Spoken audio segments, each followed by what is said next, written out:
Hello everyone, good morning.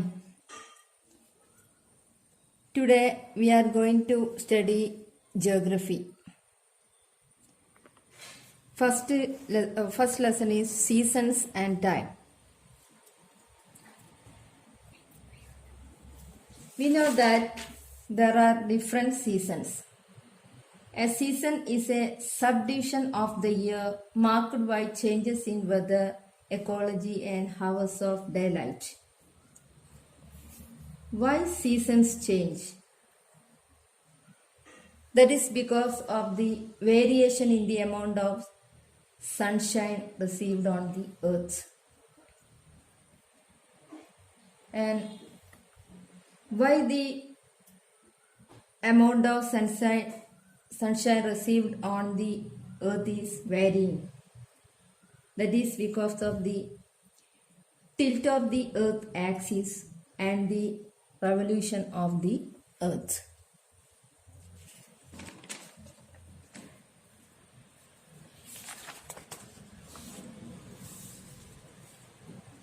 Why seasons change? Variation in the amount of sunshine are the important special features of the different seasons. The earth revolution and the tilt of the axis are the reason for this variation. ഇവിടെ ഈ ചാപ്റ്ററിൽ നമ്മൾ പഠിക്കാൻ പോകുന്നത് വ്യത്യസ്ത സീസൺസിനെ കുറിച്ചാണ്. അപ്പോൾ എന്തുകൊണ്ടാണ് സീസൺസ് മാറി വരുന്നത്? ഒരു വർഷത്തിൽ തന്നെ 4 സീസണുകൾ മാറി മാറി വരുന്നുണ്ട്. എന്തുകൊണ്ടാണ് ഈ വേരിയേഷൻ വരുന്നത്? അതിനുള്ള കാരണങ്ങൾ എന്താണ്? അപ്പോൾ സീസൺസ് വേരിയേഷൻ ഉണ്ടാവാനുള്ള പ്രധാനപ്പെട്ട കാരണം എന്ന് പറയുന്നത് variation in the amount of sunshine received on the earth. ഭൂമിയിൽ എത്തിച്ചേരുന്ന സൂര്യപ്രകാശത്തിന്റെ അളവിലുള്ള വ്യത്യാസമാണ്. എന്ന് വെച്ചാൽ ഭൂമിയിലെ എല്ലാ സ്ഥലത്തും ഒരേപോലെ സൂര്യപ്രകാശം ഒരേ സമയം എത്തുന്നില്ല എന്നുള്ളത്. അതാണ് സീസൺസ് മാറി വരാനുള്ള പ്രധാന കാരണം. അപ്പോൾ എന്തുകൊണ്ടാണ് എല്ലാ സ്ഥലത്തും ഒരേ രീതിയിൽ സൂര്യപ്രകാശം എത്താത്തത്? അതിനുള്ള കാരണം എന്തായിരിക്കും? അതിന് പ്രധാനമായി 2 റീസൺസ് ആണുള്ളത്.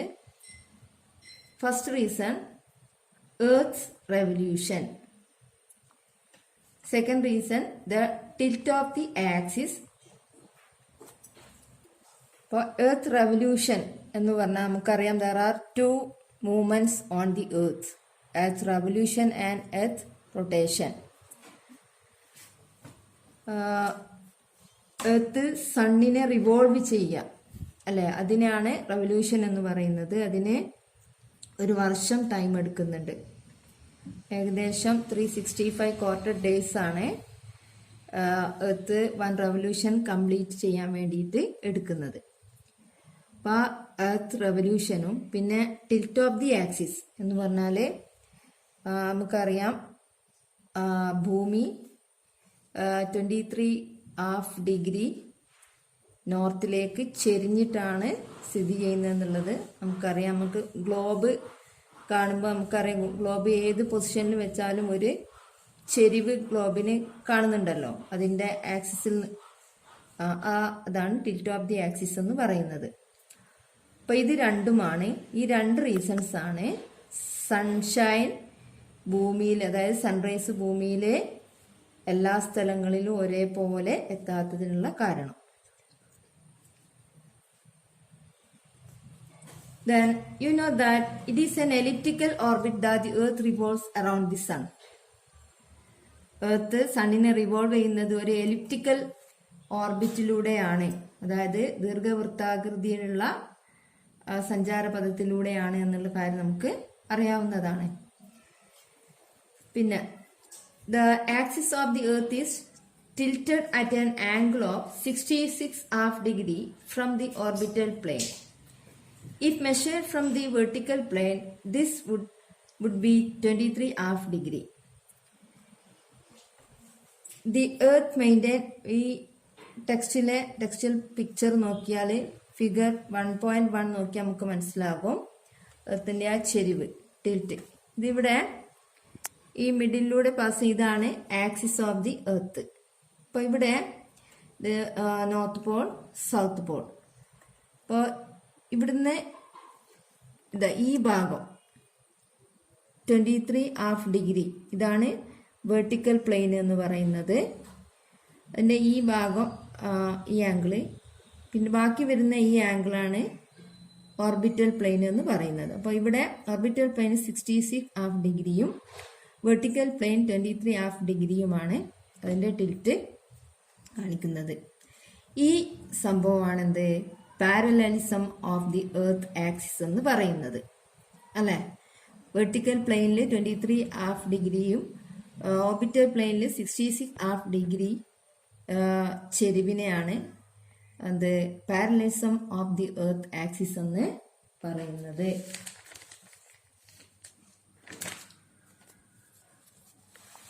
Now observe the parallelism of the earth axis from the diagram figure 1.2. അപ്പോൾ ഈ ഫിഗർ ശ്രദ്ധിച്ചു കഴിഞ്ഞാൽ നമുക്ക് അതിൻ്റെ ടിൽറ്റ് പാരലലിസം ശരിക്കും മനസ്സിലാവുന്നതാണ്. അപ്പോൾ 4 പൊസിഷനിൽ എത്തുന്നുണ്ട്. ഇത് 4 സീസൺ ആണ് ഇവിടെ വരുന്നത്. ഈ പൊസിഷൻ ചേഞ്ച് ചെയ്യുന്നതനുസരിച്ച് 4 സീസൺ നമുക്ക് കാണാം. മാർച്ച് 21 സൺഡേ പൊസിഷന് ആണ് ഇവിടെ കാണിച്ചിട്ടുള്ളത്. അത് കഴിഞ്ഞ് ജൂൺ 21 ആകുമ്പോഴേക്ക് പൊസിഷൻ ചേഞ്ച് ചെയ്തു, ഇവിടേക്ക് എത്തി. സെപ്റ്റംബർ 23 ആകുമ്പോൾ വീണ്ടും ചേഞ്ച് ചെയ്തു. ഡിസംബർ 22 ആകുമ്പോൾ വീണ്ടും ചേഞ്ച് ചെയ്തു. അപ്പോൾ ഇങ്ങനെ 1 ഇയർ കംപ്ലീറ്റ് ആവുകയാണ് ഒരു റെവല്യൂഷനിലൂടെ. Since the parallelism is maintained same throughout the revolution, the position of the sun is relation to the earth varies apparently between Tropic of Cancer and Tropic of Capricorn. This is known as apparent movement of the sun. That means due to the tilt of the earth axis, the position of the sun to the earth is varies between Tropic of Cancer and Tropic of Capricorn. Is called apparent movement of the sun. അപ്പം സണ്ണിന്റെ apparent movement എന്താണെന്ന് മനസ്സിലായി കാണുമല്ലോ. അതായത്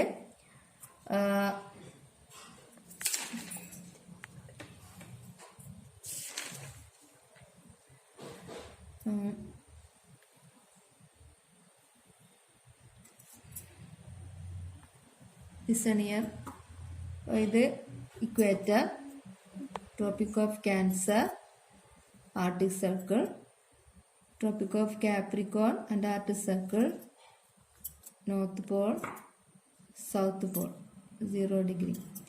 അപ്പോൾ ഇതാണ് ഇക്വേറ്ററിൻ്റെ തൊട്ട് മുകളിലാണ് tropic of cancer, tropic of Capricorn. അപ്പോൾ സണ്ണ് ഒരു വർഷത്തിൽ ഇക്വേറ്ററിൽ നിന്ന് ട്രോപ്പിക് ഓഫ് കാപ്രിക്കോണിലേക്ക് മൂവ് ചെയ്യുന്നു. സണ്ണിന്റെ പൊസിഷൻ മാറുന്നു. സണ്ണിന്റെ പൊസിഷൻ മാറുന്നു. ഇക്വേറ്ററിൽ നിന്ന് ട്രോപ്പിക് ഓഫ് ക്യാൻസറിലേക്ക് മാറുന്നു. ശേഷം അവിടുന്ന് വീണ്ടും ഇക്വേറ്ററിലേക്ക് എത്തുന്നു. സണ്ണിന്റെ പൊസിഷന് വീണ്ടും സണ്ണിന്റെ പൊസിഷന് ഇക്വേറ്ററിൽ നിന്ന് ട്രോപ്പിക് ഓഫ് കാപ്രിക്കോണിലേക്ക് എത്തുന്നു.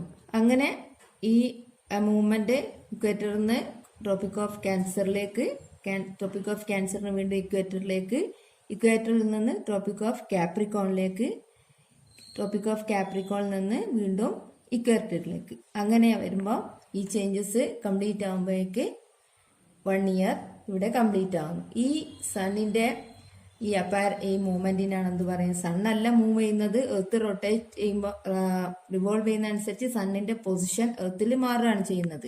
അപ്പൊ ഇതിനെയാണ് എന്ത് പറയുന്നത്? Apparent movement of the sun എന്ന് പറയുന്നത്. ഓക്കെ, ഈ അപ്പാരന്റ് മൂവ്മെന്റ് ആണ് സീസൺസ് ചേഞ്ച് ചെയ്യാനുള്ള ഒരു കാരണം.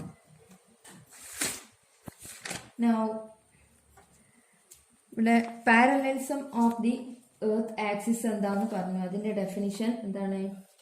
What do you mean by parallelism of the earth axis? Important ആണ്. The earth answer എന്താണ്? The earth tilted 23½ degree from vertical plane and 26½ degree from orbital plane. The earth maintained this tilt throughout the revolution is called parallelism of the earth axis. And what do you mean by apparent movement of the sun?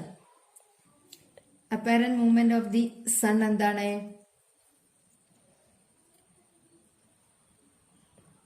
Due to the tilt of the earth axis, the position of the sun to the earth varies between Tropic of Cancer and Tropic of Capricorn is called apparent movement of the sun.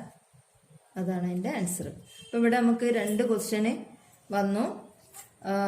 Parallelism of the earth axis, പിന്നെ apparent movement of the sun എന്താണ്, പിന്നെ what are the reason for the changes of the season, or what are the reason behind the changes of season? A question. അപ്പോൾ അതിൻ്റെ answer മനസ്സിലായി കാണുമല്ലോ. Now seasons and apparent movement of the sun. As a result of the apparent movement of the sun between Tropic of Cancer and Tropic of Capricorn. We know that Tropic of Cancer North Pole ആണ്, 23½ degree north ആണ്. Tropic of Capricorn 23½ degree south ആണ്. അല്ലേ? രണ്ടിൻ്റെയും degree same ആണ്. ഒന്ന് north പോളിലാണ്, മറ്റേത് tropic of cancer north പോളിലും ട്രോപ്പിക് ഓഫ് കാപ്രിക്കോൺ സൗത്ത് പോളിലുമാണ്.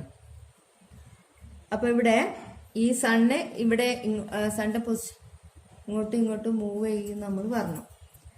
അപ്പോൾ അതിൻ്റെ ഫലമായിട്ട് the different seasons, spring, summer, autumn and winter get repeated in a cyclic manner.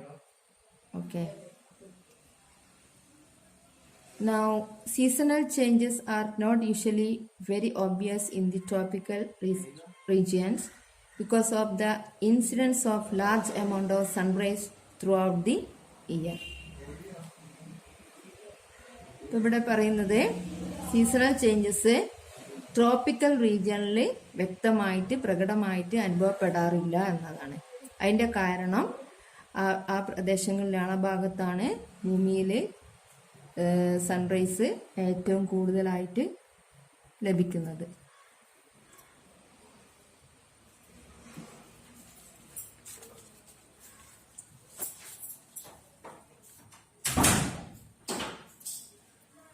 ഇവിടെ ട്രോപ്പിക്കൽ റീജിയൻ എന്ന് പറഞ്ഞാൽ the region between tropic of cancer and tropic of Capricorn ആണ്.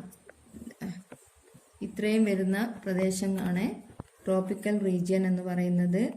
ഉഷ്ണമേഖലാ പ്രദേശം എന്ന് പറയും. അപ്പോൾ ഏറ്റവും കൂടുതൽ ഭൂമിയിൽ സൺറൈസ് റിസീവ് ചെയ്യുന്ന പ്രദേശങ്ങൾ ഇവിടെയാണ് സ്ഥിതി ചെയ്യുന്നത്. അതുകൊണ്ട് തന്നെ ചൂട് കൂടുതലായതുകൊണ്ട് തന്നെ ഈ ഭാഗങ്ങളിൽ കാലാവസ്ഥാ മാറ്റങ്ങൾ, സീസണൽ ചേഞ്ചസ് വളരെ കൂടുതലായിട്ട് അനുഭവപ്പെടാറില്ല.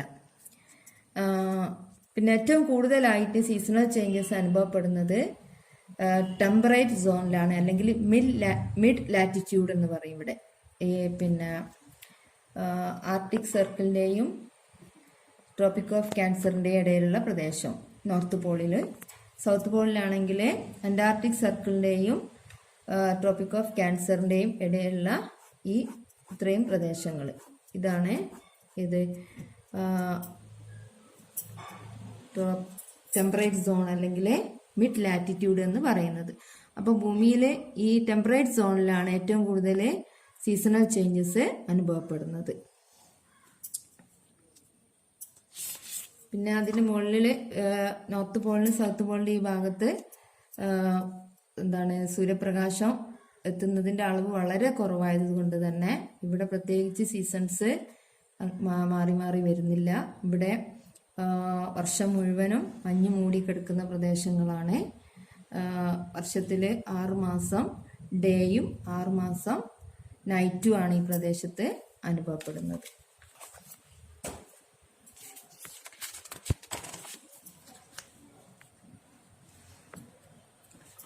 Characteristics of different seasons are clearly felt in the mid-latitudinal or temperate zone. പറഞ്ഞല്ലോ. ഇനി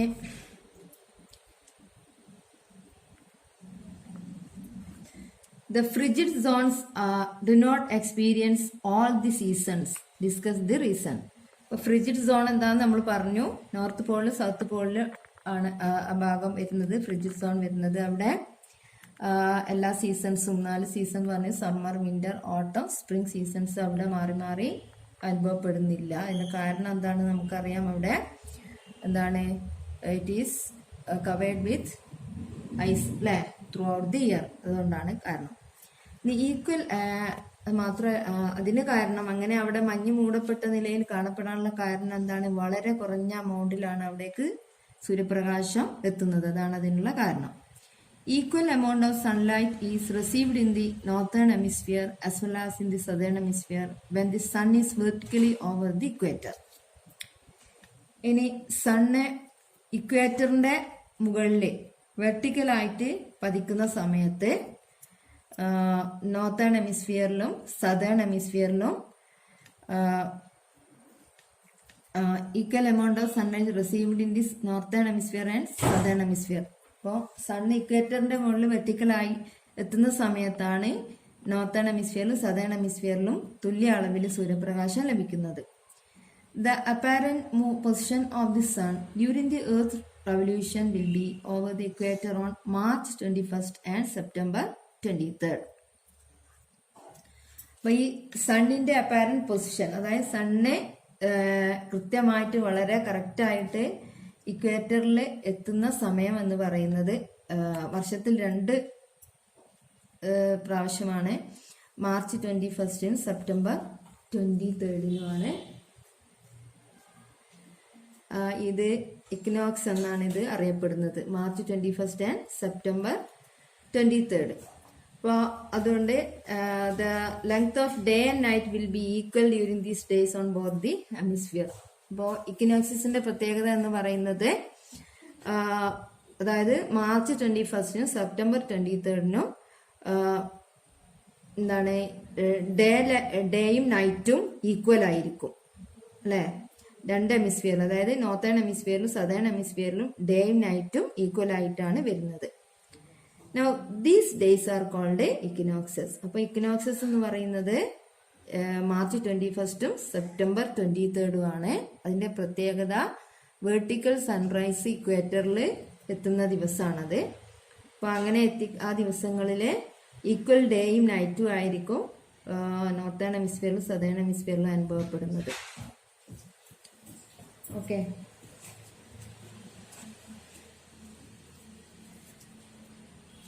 And from March 21st onwards, the sun apparently shifts from the equator northwards and reaches vertically over the Tropic of Cancer on June 21st.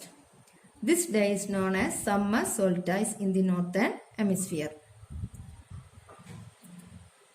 അപ്പോൾ നമ്മൾ പറഞ്ഞു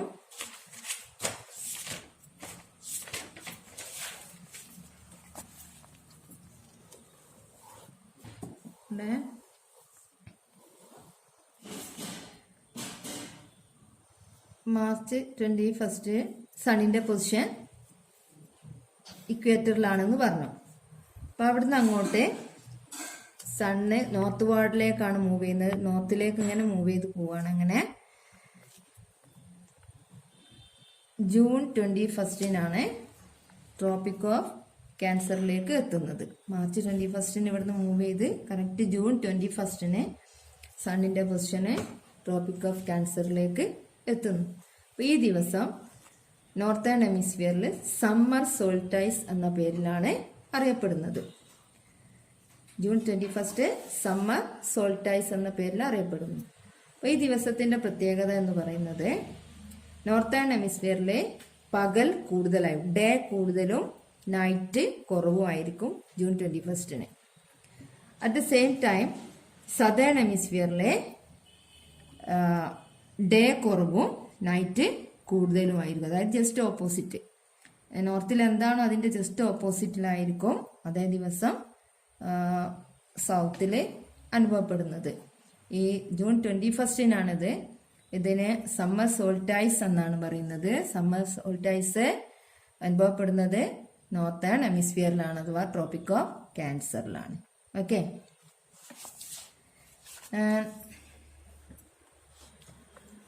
On this day, the northern hemisphere experiences its longest day and shortest night.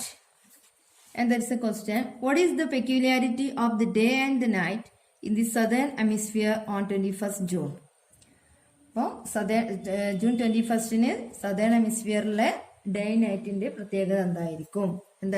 Day short ആയിരിക്കും, night ലോങ്ങും ആയിരിക്കും. Okay. Now the northern hemisphere generally experience spring season between 21st March and 21st June. Spring is the season of transition from winter to summer. അപ്പോൾ നോർത്തിലെ spring season അനുഭവപ്പെടുന്നത് March 21 June 21 ഇടയ്ക്കുള്ള കാലത്താണ്, പീരീഡിലാണ്. Spring എന്ന് പറയുന്നത് season of transition from winter to summer. വിന്ററിൽ നിന്ന് സമ്മറിലേക്കുള്ള ആ ട്രാൻസിഷൻ പീരീഡാണ് സ്പ്രിംഗ് സീസൺ എന്ന് പറയുന്നത്. സ്പ്രിംഗ് സീസണിന്റെ പ്രത്യേകത നമുക്ക് അറിയുന്നതാണ്. എന്താണ്? Plant sprouting, mango trees blooming and Jack fruit trees bearing birds and like. These are the peculiarities of the spring season. Now,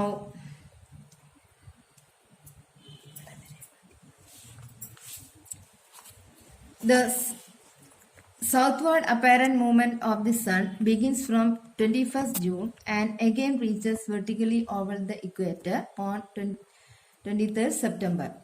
Summer season is experienced in the northern hemisphere during this period. നമ്മൾ പറഞ്ഞു June 21 സണ്ണിന്റെ position tropic of കാപ്രിക്കോണിലാണെന്ന് പറഞ്ഞു. അപ്പോൾ June 22 മുതൽ വീണ്ടും അത് തിരിച്ച് ഇക്വേറ്ററിലേക്ക് തന്നെ move ചെയ്യാണ്. അങ്ങനെ തിരിഞ്ഞു വന്ന് സണ്ണിന്റെ പൊസിഷൻ കറക്റ്റ് ഇക്വേറ്ററിൽ എത്തുന്ന രണ്ടാമത്തെ സമയം എന്ന് പറയുന്നത് സെപ്റ്റംബർ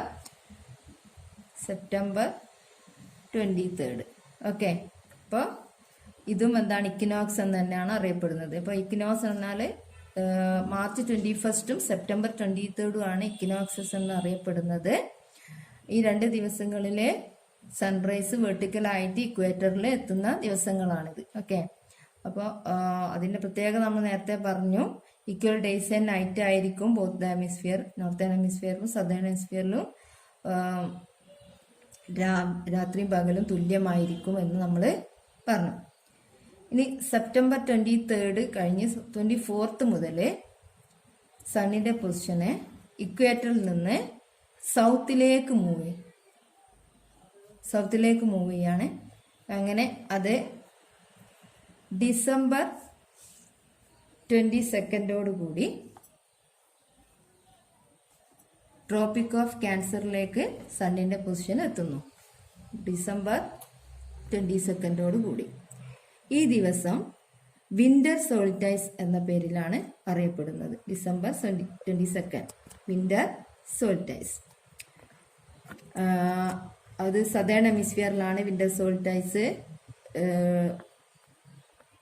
അനുഭവപ്പെടുന്നത്. അതായത് ട്രോപ്പിക് ഓഫ് കാപ്രിക്കോണിലാണ്.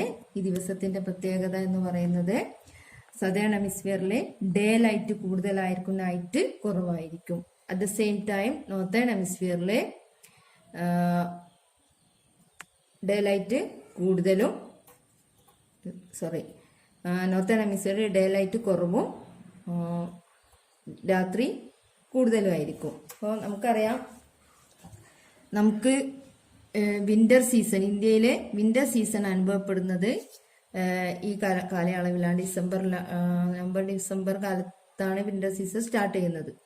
അപ്പോൾ at the same time Australia it lies in the southern hemisphere അല്ലേ? ഓസ്ട്രേലിയ സദേൺ ഹെമിസ്ഫിയറിലാണ്. അവിടെ ഡിസംബർ അവർ ആഘോഷിക്കുന്നത് എന്താണ് സമ്മർ സീസണിലാണ്. അപ്പം വിന്റർ സോൾട്ടൈസ് എന്ന് പറയുന്നത് ഈ വിന്റർ സോൾട്ടൈസ് വിന്റർ അനുഭവപ്പെടുന്നത് നോർത്തിലാണ്. അറ്റ് ദ സെയിം ടൈം ആ സമയത്ത് സദേൺ ഹെമിസ്ഫിയറിൽ സമ്മർ സീസൺ ആയിരിക്കും, ചൂടായിരിക്കും. അപ്പം സമ്മർ സീസണിലാണ് ക്രിസ്മസ് ഓസ്ട്രേലിയയിലും മറ്റും ആഘോഷിക്കുന്നത്. നമ്മൾ തണുപ്പ് കാലത്ത് വിന്റർ സീസണിലാണ് ആഘോഷിക്കുന്നത്. കാരണം എന്താണ്, ആ സമയത്ത് സണ്ണിന്റെ പൊസിഷന് ട്രോപ്പിക് ഓഫ് കാപ്രിക്കോണിലാണ് കിടക്കുന്നത്. അങ്ങനെ ഇവിടെ ഒരു വർഷം കംപ്ലീറ്റ് ആവുകയാണ്. മാർച്ച് 21 തുടങ്ങി ജൂൺ 21 നോർത്തില് ട്രോപ്പിക് ഓഫ് ക്യാൻസറിൽ സണ്ണിന്റെ പൊസിഷൻ എത്തി. തിരിഞ്ഞു വന്ന് സെപ്റ്റംബർ 23 വീണ്ടും ഇക്വേറ്ററിലെത്തി സണ്ണിന്റെ പൊസിഷൻ. അവിടുന്ന് വീണ്ടും സൗത്തിലേക്ക് വന്ന് ഡിസംബർ 22 ട്രോപ്പിക് ഓഫ് ക്യാൻസറിലേക്ക് സണ്ണിന്റെ പൊസിഷന് എത്തി. ഓക്കെ, അപ്പൊ അങ്ങനെ 1 ഇയർ ഇവിടെ കംപ്ലീറ്റ് ആവുകയാണ്. ഇവിടെ ഒരു റെവല്യൂഷൻ കംപ്ലീറ്റ് ആവുകയാണ് ഇതിലൂടെ. അങ്ങനെ ഈ റെവല്യൂഷനിൽ 4 സീസൺസ് മാറി മാറി വരുന്നുണ്ട്. അപ്പോൾ നമ്മളിവിടെ 4 ഡേയ്സ് പഠിക്കുന്നുണ്ട്, important days.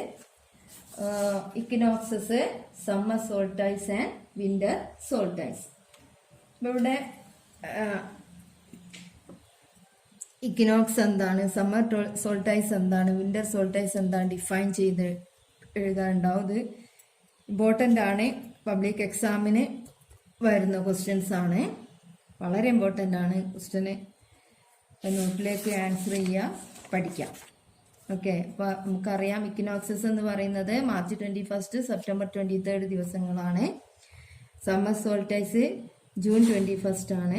Winter solstice December 22 ആണ്. ഓക്കെ, അപ്പോൾ ആ ദിവസങ്ങളുടെ പ്രത്യേകത എന്താണെന്ന് പറഞ്ഞാൽ അതെല്ലാം നോട്ടിലേക്ക് എഴുതണം.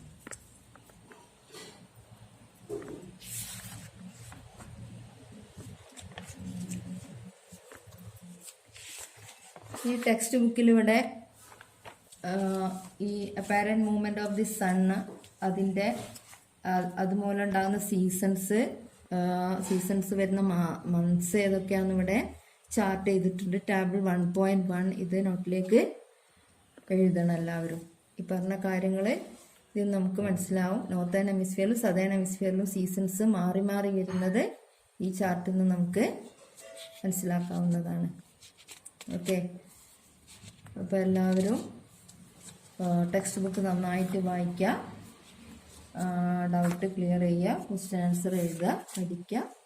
ഡൗട്ടുള്ളവർ ഇത് ക്ലിയർ ചെയ്യുക, ചോദിക്കുക. ഓക്കെ, ബാക്കി അടുത്ത ക്ലാസ്സിൽ